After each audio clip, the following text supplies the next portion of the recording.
सुनैना अपने घर से ऑफिस जाने के लिए निकली थी कि गुरमी साहूकार ने रोक लिया। बहन, इस महीने का किराया। सुनैना सब पका गई। किराया का घर और रोज रोज गुरमी का आकर किराया मांगना उसे बहुत खलता था। उसने 500 के 8 नोट निकाले और बड़े बेगम से उसकी तरफ बढ़ा दिए। साहूकार झूमता हुआ आगे बढ़ गया।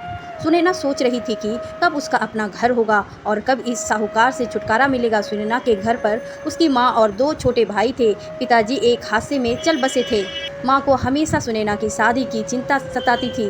उम्र भी अब 28 की हो गई थी। घर परिवार की जिम्मेदारी उठाते उठाते कब जवानी की दहलीज पार कर गई, पता ही नहीं चला। दोनों भाई अब बड़े हो गए थे।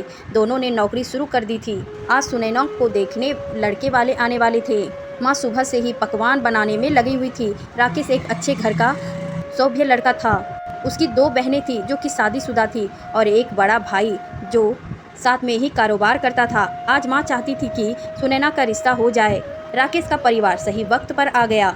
सुनैना ने पीले रंग की साड़ी पहन रखी थी और बहुत खूबसूरत लग रही थी। उसे राकेश पसंद आ गया था।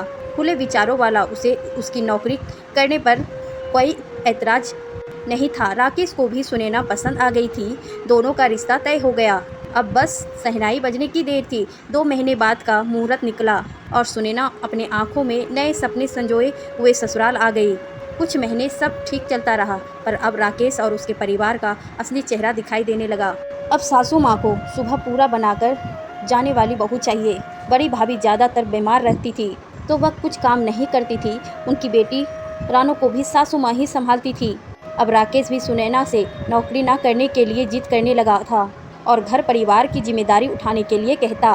सुनैना भी पूरी कोशिश करती कि किसी को कोई मौका ना मिले, पर कुछ न कुछ गड़बड़ हो ही जाती। लड़ाइयाँ बढ़ने लगी।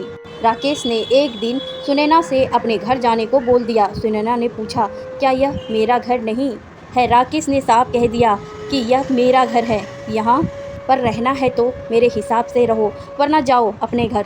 सुनैना की आंखों में आंसू भर आए। रोते रोते वह अपने माँ के घर चली गई। माँ ने जब सारी बातें सुनी तो सुनैना को समझाया, बेटा अब वो ही तेरा घर है। राकेश ही तेरा सब कुछ है। ससुराल ही तेरा घर है।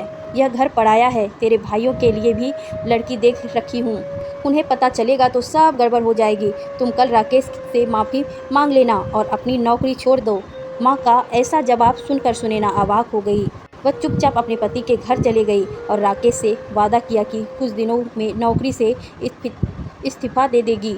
अब वह सुबह सबका खाना बनाती और रात को आकर घर के काम करती, लेकिन उसने चुपके से एक ई-बुक बुक कर लिया और अपनी सैलरी से उसकी किस्त कटवाने लगी।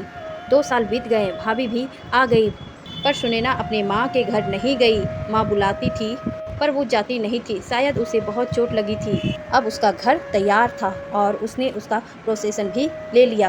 अब बड़ा फैसला लेने का वक्त आ चुका था। उसने राकेश तलाक लेने का फैसला किया। राकेश को पेपर्स भेज दिए और खुद अपने घर में शिफ्ट हो गई। राकेश को ऐसी उम्मीद नहीं थी। वो सुनैना से मिलने गया तो सुनैना ने बस इतना कहा कि यह मेरा घर है, ना मेरी माँ का है और ना मेरे पति का। इस पर सिर्फ मेरा अधिकार है। शायद आपको याद होगा, आपने कहा था कि अपने घर जाओ। लो आ गई अपने घर। अब आपकी कोई ज़रूरत नहीं। आप स्वतंत्र हैं। आप अपने घर में। राकेश अपना सा मुँह लेकर वहाँ से चला गया और सुनैना आज अपने घर में बहुत खुश है। खुशी शायद हमारी अंदर ही होती है, हमें उसे बाहर निकालना होता है। यह मेरा घर है उसी को दर्शाती है कि आप स्वाभिमानी बने, अहंकारी नहीं। इसी विचार के साथ आप आगे बढ़े रहे और जीवन में नई ऊर्जाएं हासिल करते रहे। सुनैना ने तो अपना मकान हासिल कर लिया। आपका क्या इरादा है? सोचिए और मुझे बताइए। तब तक अलविदा। और